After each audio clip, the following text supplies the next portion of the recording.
বাঙালি বলে কথা, তার মধ্যে হচ্ছে ভর্তা লাভার। তাই আঙুর হোক, আপেল হোক, কমলা হোক বা মালটা, এটা হচ্ছে অরেঞ্জ বলে বা মালটা, এটা দিয়ে আজকে একটা মজার মাউথ ওয়াটারিং ভর্তা বানিয়ে আপনাদের সাথে শেয়ার করব।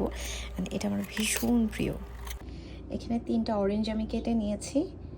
এখানে হচ্ছে কাঁচামরিচ কুচি, শুকনো মরিচ ডালা, বিট লবণ, চিনি, সাদা লবণ, কাসুন্দি, লেবু। এটাকে ভালো করে মিক্স করে নিই। অল্প একটু চিনি দিয়েছে, 1 ফোঁটা, জাস্ট ব্যালেন্সের জন্য।